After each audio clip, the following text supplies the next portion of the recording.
tengo un caballo verde que hace piruetas, se sabe lavar los dientes, va en bicicleta, tiene un callo en la barriga de andar echado. Y cuando lo llevo al río se mete en el agua y sale colorado. Y cuando lo llevo al río se mete en el agua y sale colorado. Yo le enseñé a hablar, sabe decir mamá.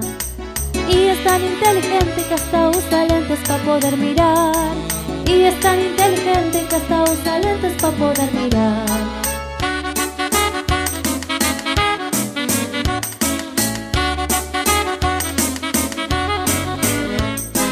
Su novia es una rubia muy coquetona, se pinta los labios rojos y es percherona.